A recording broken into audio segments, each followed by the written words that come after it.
Hi everyone, in this video we're gonna discuss about difference between OLTP and OLAP databases. Every day we are running millions of transactions and also we are doing many actions on app like banking, shopping and also food delivery system. And similar way, data engineers and data analysts they are working with huge amounts of data to find out the customer behavior or like you can say to find out which product is working for their company. So, are these two workloads are using the same system? Definitely not. These two different workloads are using two different systems, and those two different systems are OLTP and OLAP. First, we'll discuss about OLTP databases.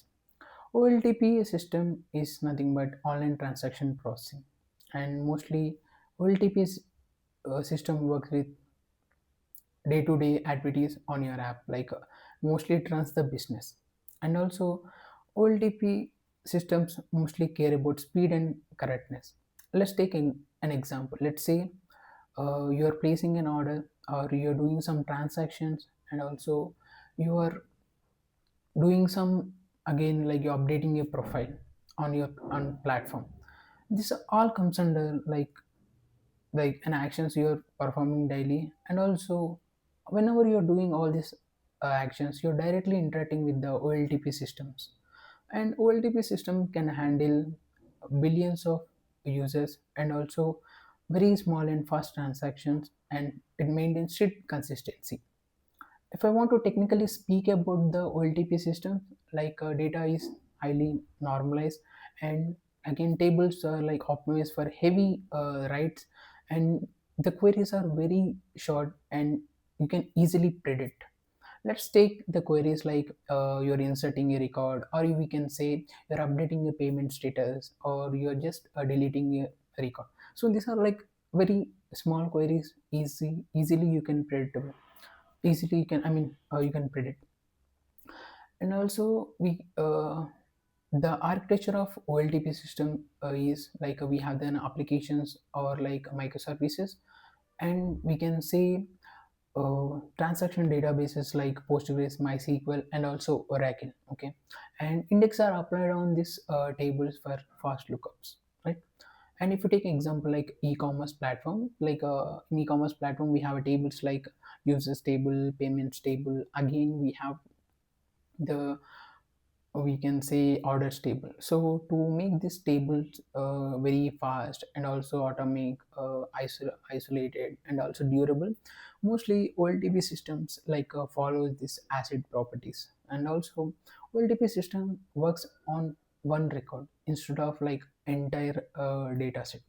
Okay. And again, if you want to speak about OLAP systems, like OLAP is like online analytical processing, and OLAP like does not run for like they don't used to run the business. They mostly used to analyze the business. Okay, you mostly run the queries like what is like the customer behavior. Let's say you want to find the customer behavior, like how he is performing last year and this year, or you want to see how many customers like came to your platform and how the products are like working for your company. And also you can say like which campaign is working like good for your company. Usually if you are in fintech platform or like any other platform, mostly you run the campaigns to get the customers, right? So you can able to like run the queries to see which campaign is like performing more. Okay.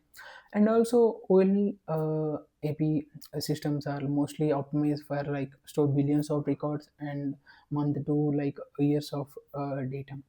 And if I want to speak technically about OLAP databases, like they store the, as I told you, billions of rows, and also tables data is denormalized, and again tables are optimized for read heavy, and they follow the like columnar formats. Okay. And if I want to like talk about the examples, we have the AWS Redshift, which is again a data warehouse. It uses the same concept, the OLAP. And again, now to discuss about the OLAP architecture, like data is stored in the data warehouse. Okay. And also we can say they follow the columnar format. And again, query engines are optimized for, okay, to do the heavy scans, okay. And whenever you want to run BI dashboards, or whenever you want to perform complex queries or aggregations, you mostly interact with the OLAP systems, okay. And again, if you want to work with the huge data, let's say mostly machine learning engineers, like our data scientists, they, whenever they want to build any model, they work with the huge amounts of data. So whenever they want to work with the huge amounts of data, they mostly work with the OLAP systems, they don't go for the OLTP. And also, data engineers also, whenever they want to analyze the data, whenever they want to get insights about the data, they mostly work with the OLTP systems. And in the same way, for the data engineers also. And to see the difference between OLTP and OLAP databases, OLTP databases are mostly works with the live data, and also tables are normalized, as I told you. And they handle concurrent users, and also they are again the write heavy, okay. And coming to the OLAP databases, they are totally opposite, you can say. OLAP systems are mostly, I mean, the it is read heavy, because we show millions of data, right? So we perform, we perform mostly complex queries to read the data. And also we run many queries to get the data. And also we follow the star and snowflake schema. And also the tables are optimized for read heavy. And a similar way, there it has it can handle concurrent users in OLTP, but when it comes to the OLAP, it can handle few but complex queries, okay. And also to see the flow of OLTP to OLAP, as I told you, we have the this thing,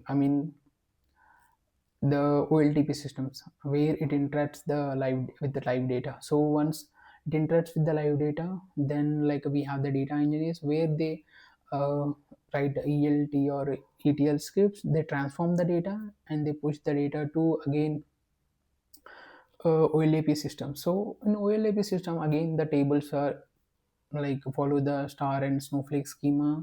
Star and snowflake schema, we can say we have the one fat table, and around we have the many dimension table. So it's like one fat table we have, around many dimension table we have, which is optimized for writing many complex queries. You can do multiple joins with the tables, and you can do many aggregations. So this mostly the star and snowflake schema is they apply to get the data very fast from OLAP systems. And also we can say for OLTP, they have the example, we can say transaction databases, again Postgres, MySQL and Oracle, okay. So they follow the index, okay. Compared to OLAP, they have the index. Again, they follow different type of index to get the data fast. And also they, we don't see billions of rows compared to OLAP in OLTP. And also to summarize everything, as I told you, for OLTP, it handles with live data. OLTP is to run the business, and OLAP is to analyze the business. And also OLTP the data is normalized, and OLAP the data is denormalized. And also there the we have the index, here we have the star and snowflake schema, okay. And to see the examples again in OLTP system, we have the Postgres, we have the again the MySQL, we have again Oracle. And coming to the OLAP, we have the Redshift, and you can see in AWS cloud, and BigQuery you can see in the Google cloud, okay. So these are the few difference. Mostly these are the two systems most of the companies they follow. If you see any company, apps mostly interact with the OLTP, and to run the analytic queries, we interact with the OLTP database. And if you mix both system, it will be a very hard, let's say if you're running analytic queries on OLAP systems, your production system become very slow. You cannot like get the very fast, because whatever actions you are doing on your app, it should be very fast. Okay, you cannot like wait for uh, like minutes or like again hours time to do something on your on app. Okay, it should be very fast. That's why we mostly prefer OLTP. And for doing analysis and doing complex queries and aggregation, we prefer OLTP. And I hope you like this video. Thanks for watching.